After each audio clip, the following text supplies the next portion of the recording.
오늘 예배 참석하신 여러분들과 가정에서 유튜브를 통해서 예배 참여 모든 분들에게 하나님의 크신 사랑과 축복과 은혜가 이 시간 함께 하시기를 간절히 축원합니다. 오늘 말씀의 제목은 예수님이 사랑한 제자라는 말씀으로 같이 은혜를 나누고자 하는데요. 이 말씀을 준비하면서 들려오는 찬양이 마음에 와 닿아서 제가 찬양 한 곡 하고 말씀을 전하도록 하겠습니다. 우리 찬양 전달 좀 도와주시기 바랍니다. 이 찬양의 제목은 항해자라는 찬양인데요.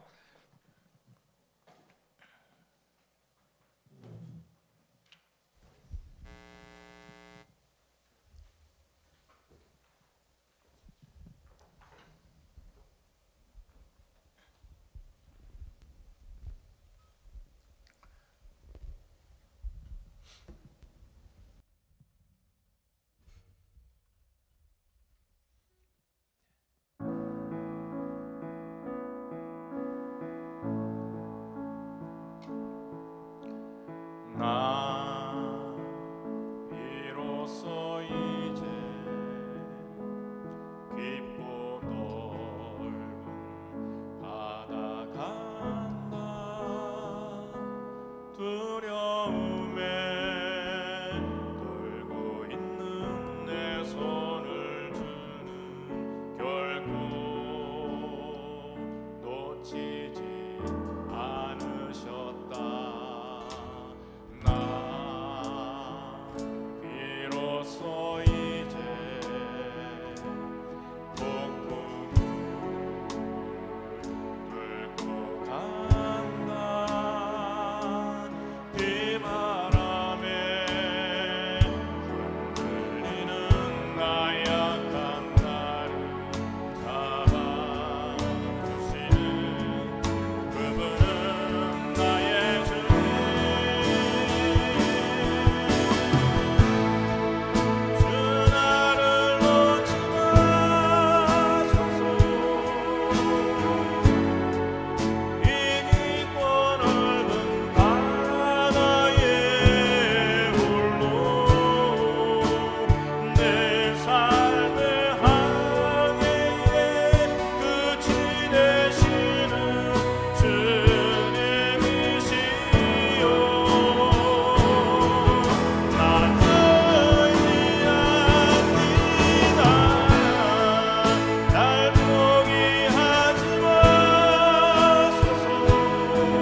감사합니다.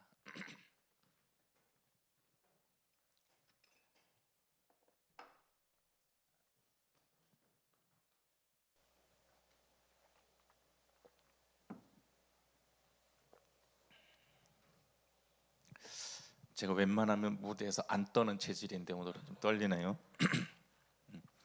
오늘 말씀은요, 그 사도 요한에 대해서 제가 평전을 이렇게 말씀드리고자 합니다. 이 평전이라 함은 그 평가가 있는 전기를 뜻합니다. 그래서 사도 요한의 전기를 쭉 짚어가면서 나름대로 신앙적인 평가를 내린 그 말씀입니다. 편하게 은혜를 받으시기를 바랍니다. 예수님이 12 제자들 중에서는 이게 보이지 않는 주류와 비주류가 있어요. 주류는 갈릴리파입니다. 갈릴리파에는 베드로, 안드레, 야고보, 요한, 빌립 12명의 제자 중에서 5명이 있으니까 거의 주류고, 성경에도 많이 사람들이 등장을 합니다. 그 예수님도 주로 이 갈릴리 지역에서 많이 사역을 하셨지요. 특별히 야고보와 요한은 형제고요, 아버지는 세베대라 이렇게 나와 있습니다. 세베대는 그 당시에 어부이면서도 종을 부리는 부자였습니다. 세베대는 일설에 의하면 그 대제사장의 친척이다, 그런 설이 있습니다. 그래서 그 당시에 로마 제국이 유대 지역을 다스리면서 제사장들에게 제사장 직분을 맡기면서 이권을 같이 주었어요. 그 친척 중에 하나니까 우리 성경 말씀에 예수님이 그 성전에서 비둘기 팔고 돈 바꾸는 사람을 다 뒤집어 엎고 내쫓았잖아요. 그 사람들에게 아마 자릿세를 받지 않았을까, 그렇게 제가 추측을 합니다. 어쨌든 부유한 집안의 출신이었다라고 하고, 그 어머니 살로메가 또 보통 넘지 않는 그런 분이셨던 우리가 성경을 통해서 알 수가 있습니다. 베드로가 예수님을 3번 부인하던 자리가 있죠. 너도 그 당이 아니냐? 나는 저 사람 모른다. 베드로가 3번 부인할 때에 그 장소가 대제사장의 집들이었습니다. 그런데 거기에 베드로는 들어가지 못하고 이 요한은 들어갔어요. 이 사실에 대해서 요한복음 18장 15절에 이렇게 기록하고 있습니다. 시몬 베드로와 또 다른 제자 하나가 예수를 따르니 이 제자는 대제사장과 아는 사람이라 예수와 함께 제사장 집들에 들어가고, 이렇게 기록하고 있습니다. 요한이 대제사장과 아는 사람이다, 친척이다, 그런 뜻이죠. 요한은 예수님의 제자들 중에서 가장 어렸습니다.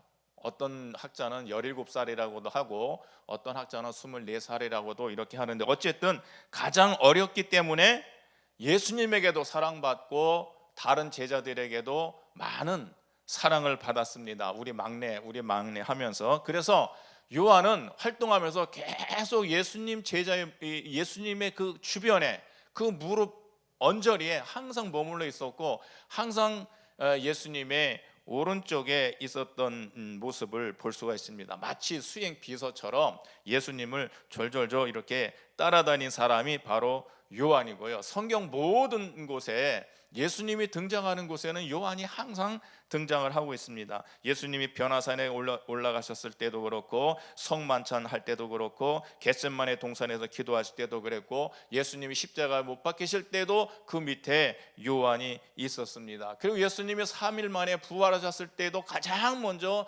무덤으로 달려간 제자가 바로 요한입니다.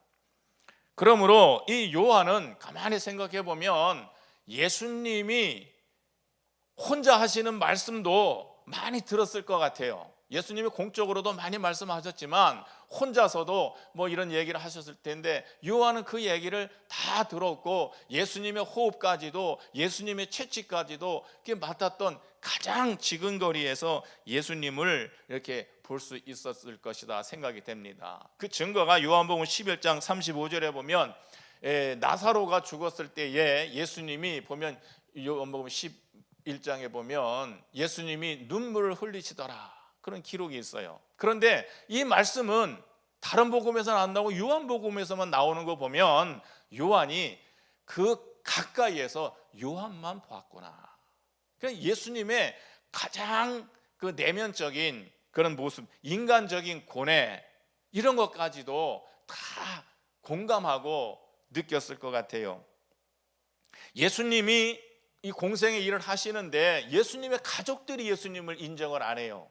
그 얼마나 마음속으로 고뇌가 있겠습니까? 또 메시아로서 일을 하면서, 공생의 일을 하면서 자기의 가족들을 맏아들로서 가족들을 돌보지 못하고 내 일을 해야 되기 때문에 인간적으로 느끼는 그런 고뇌가 있을 거 아닙니까? 근데 요한은 그런 걸 좀 느꼈던 것 같아요. 그러니까 마태복음 12장 49절에 이런 내용이 나옵니다. 제자들이 예수님이 말씀을 막 전하고 있을 때 제자들이 선생님이 어머니와 형제들이 왔습니다 라고 했을 때 이렇게 말씀하시죠. 누가 내 어머니며 동생들이냐? 누구든지 하늘에 계신 내 아버지의 뜻대로 하는 자가 내 형제요 자매요 어머니니라. 이 말씀을 하셨지만 예수님 내면에는 굉장히 인간적인 갈등이 있었기 때문에 이렇게 과감하게 말씀하신 게 아니겠느냐, 그런 마음이 많이 듭니다. 이와 같이 이 요한이 인간적인 또 메시아로서 예수님을 너무나도 잘 알고 가까이 있었기 때문에 예수님께서 십자가에서 자신의 어머니를 맡기신 것 같아요. 보라, 이 어머니는 이제 너의 어머니다. 이때부터 요한이 예수님의 어머니 마리아를 모시게 됩니다. 예수님이 십자가에 죽으시고 부활하신 다음에 승천을 하셨어요. 예수님의 제자들이 마가의 다락방에 모여서 기도 중에 약속한 성령을 받고 그들이 능력을 받고 나가서 성령 운동을 하고 설교를 하고 할 때 3,000명이 회개하고 많은 사람들의 병이 치유되는 역사가 일어나고 교회가 세워지고 곳곳으로 복음이 전파되고 있었습니다. 그래 유대인들과 로마인들의 시기에서 박해가 일어나죠. 그 와중에 스데반이 먼저 최초로 순교를 합니다. 얼마 안 있어서 사도행전 12장 1절 2절 보면 이런 말씀이 나옵니다. 그때 헤로드 왕이 손을 들어 교회 중에 몇 사람을 해하려 하여 요한의 형 야고보를 칼로 죽이니. 요한의 형 야고보가 목이 잘려서 순교를 당하는 일이 생깁니다. 요한으로서는 참 감당하기 힘들고 어렵죠. 자기 형이 순교를 당하는 것을 보고 얼마나 마음이 아프고 힘들었겠습니까? 요한의 성격상 가만히 있을 성격이 아니에요. 활발하고 과격하고 다혈질적이고 때로는 주제 넘기도 하고 그런 성격이었는데 그걸 참아야 됐어요. 왜 참아야 됐습니까? 예수님의 어머니를 모셔야 되기 때문에. 그래서 이 요한은 이 핍박이 일어나서 사도들이 다 흩어질 때에 자기 가족과 또 형이 죽었기 때문에 형의 가족과 예수님의 어머니를 모시고 멀리 피난 갑니다. 저 에베소로 가가지고, 에베소는 지금 터키에 있는 쪽입니다. 에베소로 가서 아무도 모르는 곳에 거기에서 조용히 기다리고 있습니다. 왜냐하면 예수님의 어머니가 어디 있다라고 밝혀지게 되면 예수 믿는 사람이나 예수를 핍박하는 사람이나 그것이 주목이 되어지고 찾아갔을 거예요. 그러니까 요한이 아무도 모르는 곳에 자기 가족과 예수님의 어머니를 모시게 됐던 것입니다. 그래서 그 이후에 삶에 대한 기록이 전혀 나오지 않는 이유가 요한이 일부러 그렇게 잠적했기 때문입니다. 마치 모세가 느보산에서 죽었을 때에 하나님은 그의 시체를 못 찾게 하셨습니다. 신명기 34장 6절에 보면은 하나님의 종 모세가 모압 땅에서 죽어 골짜기에 장사되었고 오늘까지 그 묘를 아는 자가 없느니라. 왜 하나님이 모세의 묘를 못 찾게 했을까요? 모세의 묘가 있으면 그것이 우상 숭배하는 장소가 될 수 있기 때문에 모르게 했습니다. 9.11 테러의 주범이었던 오사마 빈 라덴이 살해가 되었을 때 그 시체를요 태평양에다 수장을 했다고 그래요. 왜 그랬냐면 땅에다 묻어놓으면 거기가 이슬람 테러 분자들의 성지가 되기 때문에 태평양 한가운데다가 수장을 했노라. 이와 같이 마리아가 돌아가셨을 때에 요한은 아무도 모르게 그 묘를 만들었을 겁니다. 요한은 예수님의 어머니 마리아를 약 40년 동안 모셨어요. 40년 동안 아무도 모르게 그의 돌아가셨을 때 장사를 지냈을 겁니다. 이 덕분에 무덤이 어디 있는지 모르기 때문에 이 천주교에서는 1950년에 마리아 승천설 교리를 만들 수 있었어요. 무덤이 있으면은 교리를 만들지 못했겠지요. 어쨌든 그 마리아 승천교회는 에베소에 있고요. 어떤 또 사람들은 또 예루살렘에서 승천했다고 예루살렘에도 마리아 승천교회가 있고요. 세 군데가 있습니다. 아무튼 이 요한은 사도로 치면 정말 요즘 말로 찐 사도인데 가장 주류에 있었고 예수님 가장 측근에서 모셨던 사도가 분명한데 그가 마리아를 모셨기 때문에 드러나지 못했습니다. 만약에 마리아를 모시지 않았으면은 아마 베드로보다도 더 활동적이고 더 열성적으로 했을 거예요.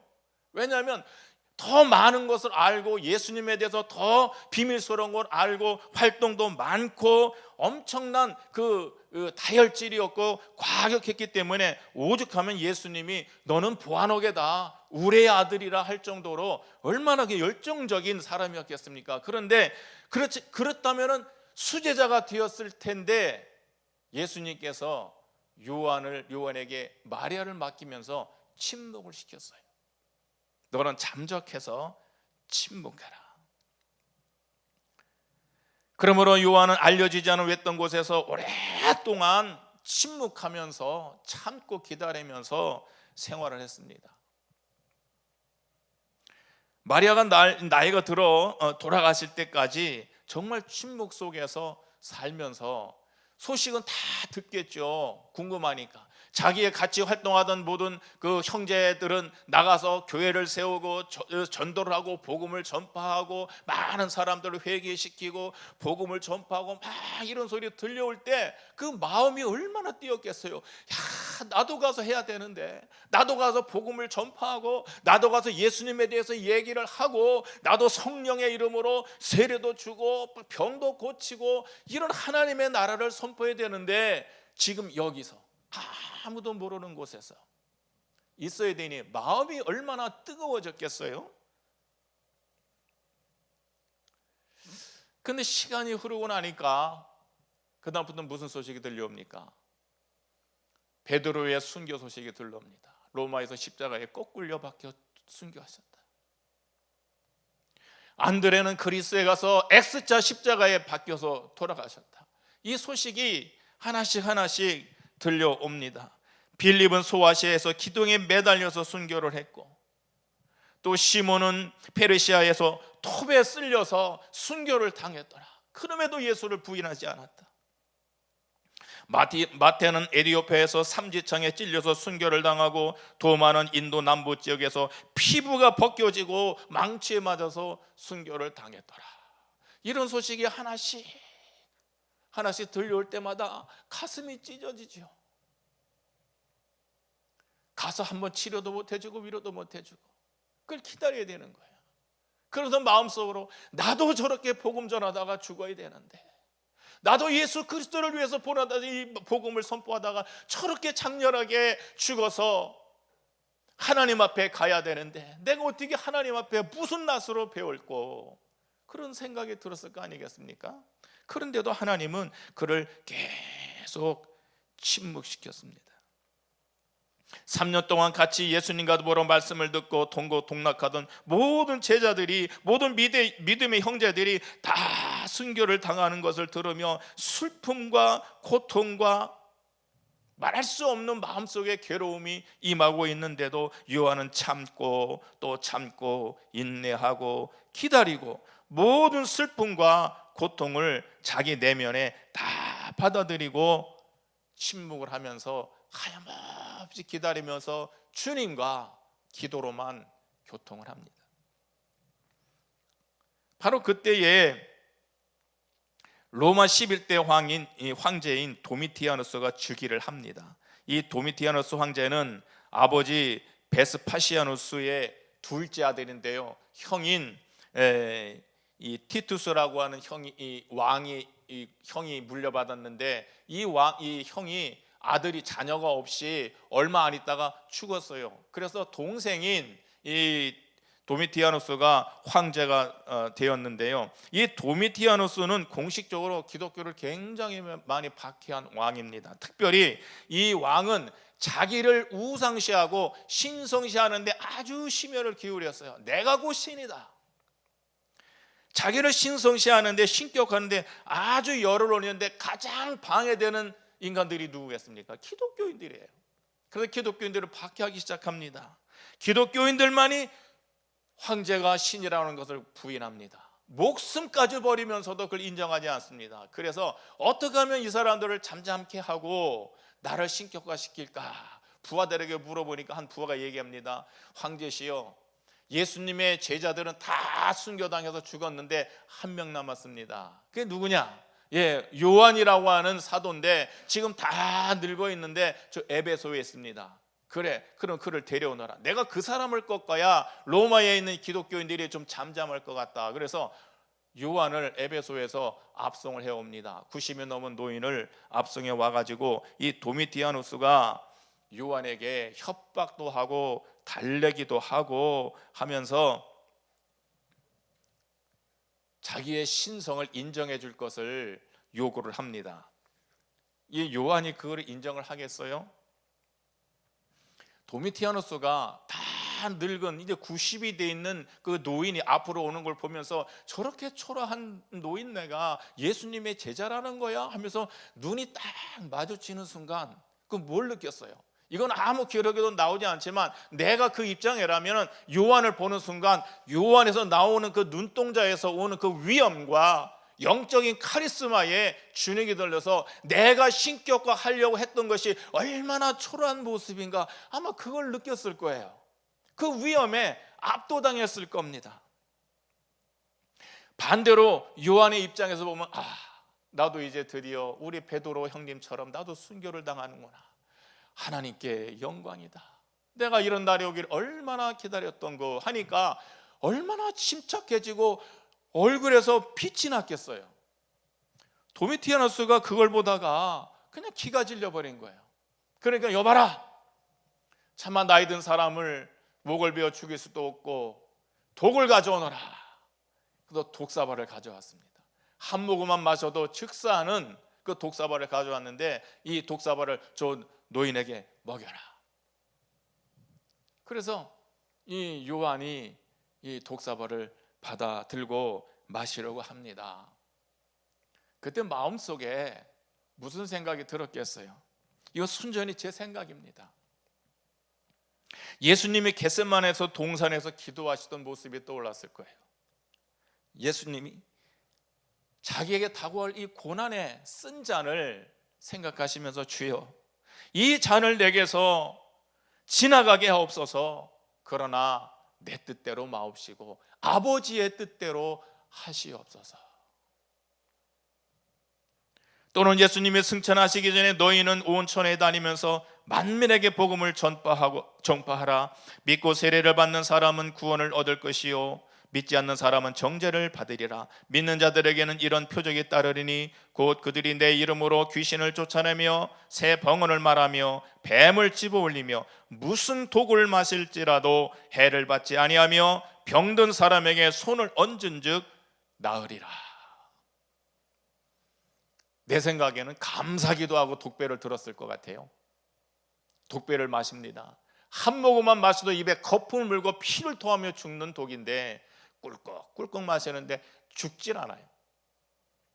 그러니까 이 왕이 막 화를 냅니다.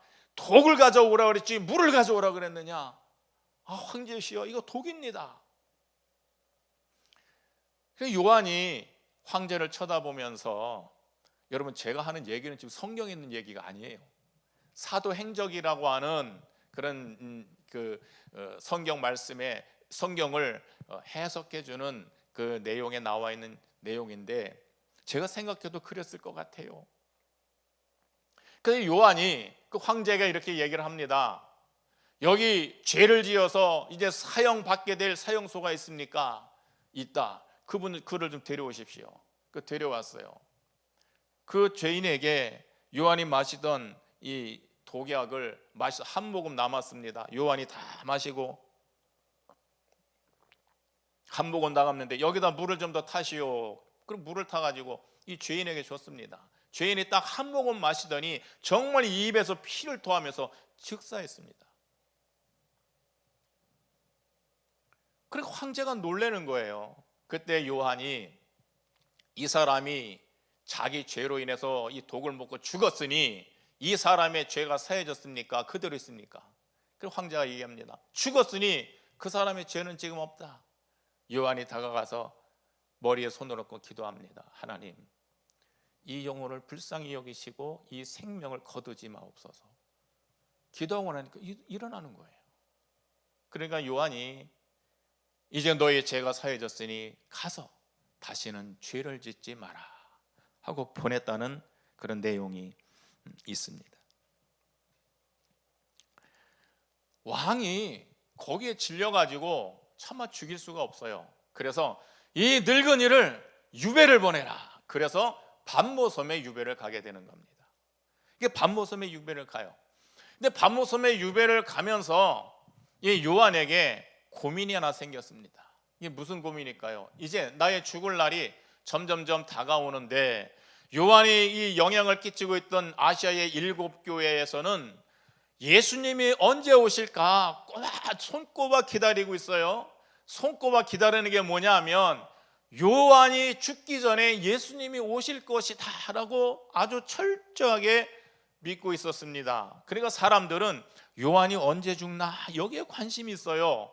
그러니까 요한 자신도 이제 내 죽을 날이 다가오는데 예수님이 오시든지 아니면 예수님이 오시는 문제에 대해서 내가 이거를 해결해 줘야 되는데 이 고민이 생겼어요.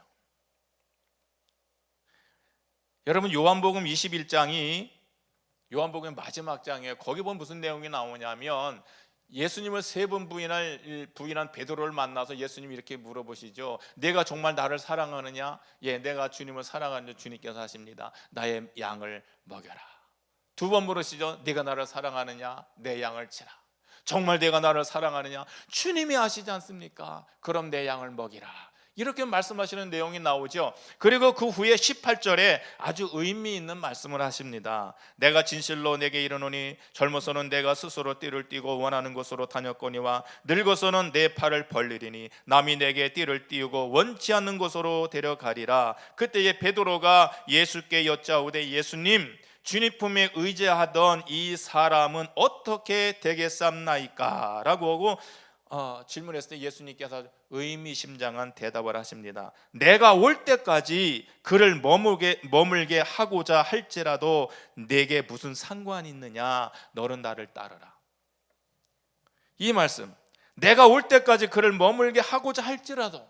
그래서 많은 사람들이 아하, 요한이 죽기 전에 예수님이 오시겠구나, 이걸 다 믿고 있었어요. 그래서 이 요한이 언제 죽나?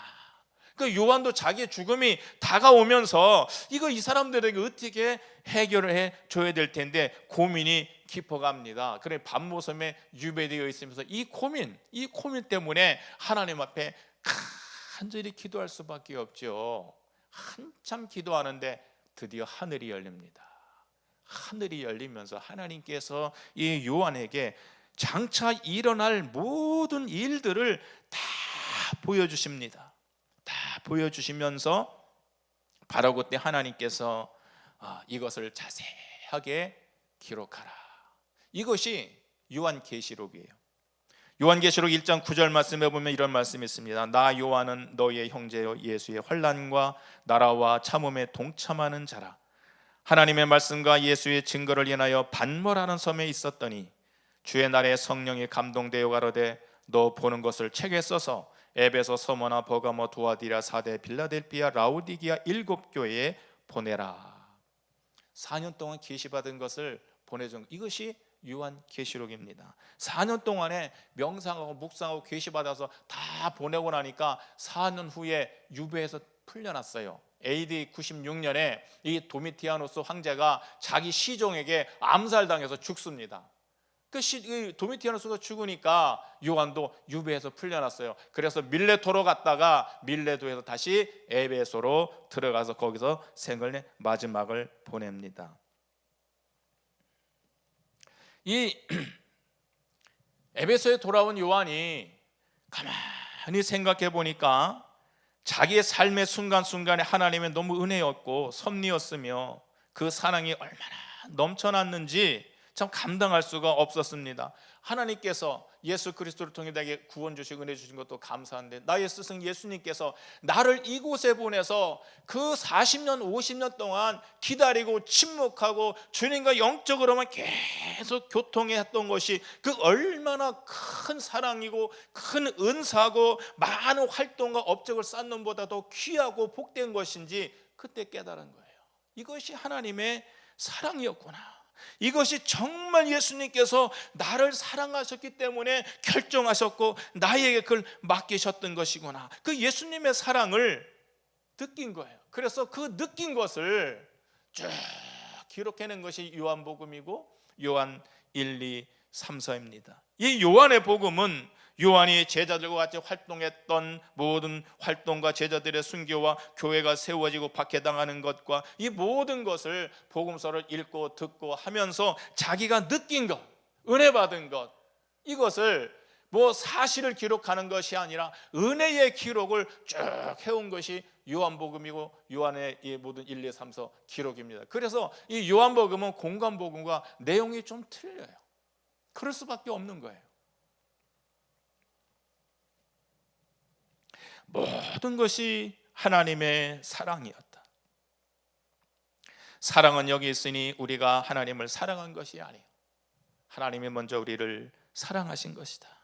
보라, 하나님이 어떠한 사랑을 우리에게 주사 하나님의 자녀라 일컬음을 얻게 하셨는가. 우리가 그러하도다. 우리가 서로 사랑하면 이로써 우리가 하나님의 자녀인 줄 알리라. 사랑 안에는 두려움이 없고 온전한 사랑이 두려움을 내어 쫓나니 두려움에는 형벌이 있습니다. 두려워하는 자는 사랑 안에서 온전히 이루지 못하느니라. 요한은 모든 말씀 속에 이 사랑이란 말씀을 담고 있습니다. 생명이라는 말씀을 담고 있습니다. 빛이라는 말씀을 담고 있습니다. 하나님은 사랑이시라. 하나님은 생명이시라. 하나님은 빛이시라. 사랑의 하나님, 생명의 하나님, 빛 대신 나의 하나님. 사도 바울이 정의한 사랑이죠. 고린도서 13장 4절에 보면 사랑은 오래 참고 온유하며 시기하지 아니하며 자랑하지 아니하며 교만하지 아니하며 무례 행치 아니하며 또한 자기의 유익을 구하지 아니하며 성내지 아니하며 악한 것을 생각하지 아니하며 불의를 기뻐하지 아니하며 진리와 함께 기뻐하고 모든 것을 참으며 모든 것을 믿으며 모든 것을 바라며 모든 것을 견디느니라. 요한은 자기를 가리켜서 기록할 때 예수의 사랑하는 제자라고 이렇게 씁니다. 나 요한 이렇게 쓰는 것보다도요, 예수께서 사랑하셨던 제자라고 기록합니다. 자신이 돌아보니까 예수님이 어머니를 나에게 맡기신 것도 얼마나 나를 사랑했는지 그 사랑의 증거였어요. 하나님의 사랑을 그 과정을 통해서 알게 해주셨어요. 나에게 마지막에 예수님이 다시 오실 이 세상을, 그 세상을 드러나게 해주신 것도 하나님의 놀라우신 계획이었고 우리 주님의 놀라우신 배려였으며 사랑이었음을 고백하게 되는 겁니다. 정말 나를 사랑하셨구나. 그래서 예수의 사랑하는 제자, 예수의 사랑하는 제자, 이것밖에는 자기가 표현할 수가 없었던 것이에요. 제자들 중에 유일하게 순교당하지 않고 자연사한 제자가 요한입니다. 94살까지 아니면 96살까지 사셨다고 하는데, 그렇지만 순교를 당하지 않았지만 요한의 삶을 되돌아보면 평생 순교자의 삶으로 살았어요.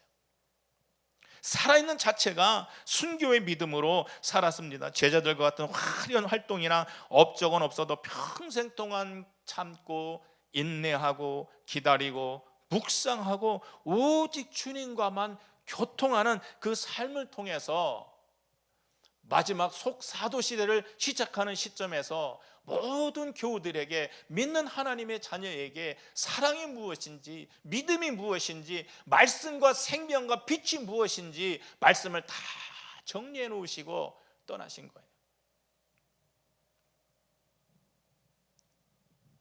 우리는 그를 통해 위대한 하나님의 사랑을 알았고, 모든 은사 중에 최고의 은사는 사랑의 은사임을 우리는 깨달았고, 이 은사가 있을 때에 하늘이 열리고 하나님의 계시가 우리에게 임한다고 하는 것을 우리에게 가르쳐 주시는 겁니다. 요한일서 4장 12절 말씀, 어느 때나 하나님을 본 사람이 없을 때 만일 우리가 서로 사랑하면 하나님의 사랑이 우리 안에 거하시고 그의 사랑이 우리 안에서 온전히 이루느니라. 아멘. 기도하겠습니다.